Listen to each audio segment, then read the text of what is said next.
Gente, a gente despeja cerca de 33 gigatoneladas de dióxido de carbono na atmosfera todos os anos.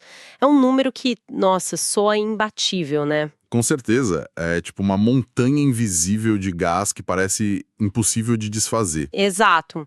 Mas, em contrapartida, a Terra recebe 100 mil terawatts de energia solar anualmente. E só para colocar isso em perspectiva para quem nos ouve, a humanidade inteira consome apenas uns 15 terawatts para manter a civilização funcionando. É uma fração muito pequena, né? Muito pequena. E a fotossíntese, que é o motor biológico natural do nosso planeta, já processa e armazena 120 terawatts dessa energia todos os anos. Ou seja, a força bruta para resolver o problema do carbono já está operando bem ao nosso redor. Nós só não estamos capturando essa capacidade. Pois é. E o descompasso real está no design das nossas cidades. A infraestrutura atual das grandes metrópoles é estritamente passiva. Como assim, passiva? O concreto, o asfalto, o vidro, eles só ocupam espaço, refletem calor e não interagem metabolicamente com o ambiente. Ok, vamos desempacotar isso. Espera, eu que falo essa. Ok, vamos desempacotar isso. Porque a ideia de uma floresta líquida muda completamente o paradigma. Quando se fala em descarbonizar uma cidade, a primeira imagem que vem à mente é tipo plantar árvores nas calçadas ou construir parques. Aham, é o padrão. Mas, se formos olhar para a escala do estrago daquelas 33 gigatoneladas, a vegetação urbana tradicional simplesmente não tem a velocidade necessária. Por que precisamos recorrer à água e aos micro-organismos para fazer esse trabalho pesado? Se conectarmos isso a um panorama maior, a solução para as mudanças climáticas exige engenharia biológica de alta densidade operando no meio das metrópoles. A limitação das árvores é uma questão puramente de matemática e biologia estrutural. Tá, me explica essa matemática então. Uma árvore urbana madura, no auge da sua saúde, consegue sequestrar cerca de 1 kg de CO2 por metro quadrado de copa ao ano. É um processo bem lento, sabe? 1 quilo só?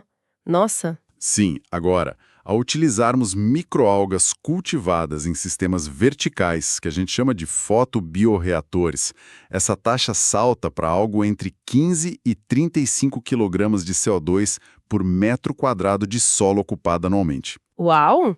Então é um salto absurdo. Estamos lidando com uma eficiência de 10 a 50 vezes superior à das plantas terrestres na mesma área. Plantar árvores é como colocar dinheiro na poupança. É seguro e vital a longo prazo. Mas cultivar microalgas em cidades é como um high frequency trading da biologia, sabe? Aquela negociação de alta frequência. É rápido, denso e agressivo na captura de carbono. Mas o que exatamente faz uma alga microscópica ser tão superior a um carvalho gigantesco na hora de absorver esse carbono? O segredo, na verdade, está no que a microalga não precisa construir. Árvores gastam uma quantidade imensa de energia e carbono para produzir lignina. Lignina é a madeira em si, certo? Exato. É aquele polímero complexo e incrivelmente rígido que dá a dureza da madeira. É o que permite que a árvore fique de pé contra a gravidade e o vento. Já as microalgas vivem suspensas na água. Elas não precisam de troncos, galhos ou raízes profundas. Faz sentido. Elas não têm estrutura de suporte. Lipídios e carboidratos. Elas são, na prática, pequenos pacotes líquidos de energia. E como não possuem essa lignina, o processamento posterior dessa biomassa para criar biocombustíveis exige muito menos energia. Sem tratamentos longos e custosos, né? É tipo ter uma bateria líquida pronta para uso sem precisar descascar a armadura pesada antes. Mas imagino que, num ambiente super hostil de uma metrópole coberta de fumaça, não é qualquer organismo que sobrevive ali no meio da rua. Ah, não mesmo. A seleção da cepa biológica é o que define o sucesso de todo o sistema. A Chlorella vulgaris desponta como padrão ouro absoluto para ambientes urbanos. Chlorella vulgaris. E por que ela é tão especial? Devido a um mecanismo interno fascinante que a gente chama de mecanismo de concentração de carbono, ou CCM. Isso permite que a célula bombeie ativamente o bicarbonato para dentro de si mesma, criando um ambiente interno super saturado de carbono. Então ela meio que força o carbono para dentro. Isso. Por causa disso, ela consegue prosperar em concentrações de CO2 de até 15%, um nível que sufocaria a grande maioria das plantas terrestres. E a parede celular dessa cepa específica é resistente o suficiente para metabolizar óxidos de nitrogênio e de enxofre. Ela literalmente se alimenta da fumaça do tráfego. Ela come poluição. Mas eu sei que a clorela lida perfeitamente com o ar. Agora, se uma cidade quiser acoplar essa purificação atmosférica com o tratamento de água, que às vezes tem metais pesados e toxinas industriais, tem alguma outra opção biológica? Tem sim. Nesses cenários, a engenharia biológica recorre a Scanidesmos. Essa é uma cepa que atua como um agente de biorremediação ultrapesado. Biorremediação? Tá, como ela limpa a água? O que ela faz é a quelação de metais pesados. Ela essencialmente se liga aos íons metálicos tóxicos na água e os neutraliza enquanto captura simultaneamente até 95% do CO2 que é injetado no sistema. Então as algas são incrivelmente eficientes e adaptáveis. Mas espere, como exatamente colocamos essa fábrica líquida no meio de uma avenida movimentada ou de um prédio comercial sem que vire uma bagunça? Despejar um tanque de água verde no saguão de um prédio não parece ser uma solução muito viável, né? Não rola. E o abrigamento seguro acontece através dos fotobioreatores, que a gente chama de PBRs. A geometria do reator muda tudo aqui. Por muito tempo, a indústria focou em PBRs tubulares, que são basicamente quilômetros de tubos transparentes entrelaçados. Tubos gigantescos de vidro ou plástico. Isso. Eles têm uma produtividade altíssima, mas carregam uma falha fatal para o uso urbano, o acúmulo de oxigênio. Espera aí. O acúmulo de oxigênio, mas o objetivo final não é justamente produzir oxigênio? Como o excesso disso prejudica a própria alga? É super irônico, né? Mas é uma peculiaridade evolutiva da principal enzima da fotossíntese, a rubisco. Se a concentração de oxigênio na água fica muito alta, essa enzima meio que se confunde. Se confunde como? Em vez de capturar o CO2 para fazer açúcares, ela começa a capturar o oxigênio. Isso é um processo chamado fotorrespiração, que desperdiça a energia da célula e simplesmente paralisa o crescimento da alga. Nossa, ela trava o próprio sistema. Exatamente. Para evitar isso nos tubos, é necessário usar bombas hidráulicas de altíssima pressão para manter a água turbulenta e forçar a liberação do gás. Só que essas bombas gastam tanta eletricidade que anulam boa parte do benefício ambiental. Entendi. Então, tubos longos exigem bombas pesadas, gastam muita energia e definitivamente não servem para uma fachada de prédio. Qual é a alternativa, então? A gente usa painéis planos, os flat panels, e colunas de bolhas. As colunas operam de forma autônoma como um mobiliário urbano, tipo totens em praças públicas, sabe? Mas para os edifícios, os painéis planos são o ápice do design. Painéis planos. Qual é a espessura disso? Eles são incrivelmente finos, com uma lâmina de água que tem de 1 a 5 centímetros de espessura. A luz solar tem uma taxa de atenuação muito rápida na água turva. Se o painel fosse mais grosso do que isso, as algas lá do fundo ficariam no escuro e morreriam. Ah, claro, a luz não passa pela água verde espessa. Isso. Essa espessura milimétrica garante luz para todo mundo. E como bônus arquitetônico, essa camada de água atua como um sombreamento dinâmico para o prédio. Reduz muito a carga térmica do sol e o uso de ar-condicionado. Aqui é onde a coisa fica realmente interessante. Durante a nossa pesquisa, encontrei um estudo super recente da Sigrade, que não trata essas fachadas como grandes aquários fixos, mas sim como tijolos modulares impressos em 3D. Perfeito. Essa é a grande inovação. O design usa formas geométricas que se encaixam, tipo hexaedros e octaedros. Sim. E o grande diferencial é que esses módulos se conectam à estrutura do prédio através de força magnética. É quase um Lego magnético gigante. E essa inovação magnética resolve o maior pesadelo da infraestrutura urbana, a operação contínua. Porque o sistema usa uma câmera RGB e um algoritmo para monitorar a cor das algas o tempo todo. Monitorar a cor por quê? Porque quando a cultura satura e atinge o limite, ela muda do verde vibrante para tons avermelhados ou amarronzados. O sistema detecta isso e avisa que o ciclo ideal de troca, que é de cerca de 6 dias, foi atingido. Tá, e aqui eu preciso fazer o papel de advogada do diabo, tá bom? Isso soa incrível na teoria, mas imagine a logística disso no mundo real. Exigir que a população ou gerentes de edifícios troquem tijolos de água verde a cada 6 dias não transformaria o prédio num laboratório de ciências que exige manutenção constante e super cara? Imagina um arranha-céu. Eu concordo que parece assustador, mas a resposta está nas válvulas de desconexão a seco, que ficam acopladas aos ímãs. A atração magnética aqui é extremamente forte na força normal, ou seja, vento ou peso não derrubam o tijolo. Certo, eles não caem na cabeça de ninguém na calçada. Exato, mas a resistência é baixa na força tangencial. Quando a equipe desliza o módulo para fora, a conexão quebra suavemente. E no milissegundo em que desencaixa, uma válvula fechada por mola sela tudo hermeticamente. Tipo um engate rápido de mangueira. Muito melhor. A água na estrutura principal continua fluindo e o tijolo sai completamente selado. Você tira um módulo saturado e encaixa um fresco em questão de segundos, com a mesma facilidade de trocar, sei lá, a cápsula de uma máquina de café. Isso muda o jogo. A modularidade diminui muito a complexidade da mão de obra. Mas espere. Mesmo com a tecnologia modular sendo tão prática, alimentar bilhões de algas trabalhando a essa velocidade frenética em milhares de prédios com fertilizante comercial seria caríssimo, não? O custo não faria o projeto implodir? Faria. E de forma catastrófica. O meio de cultura sintético padrão é o BG11.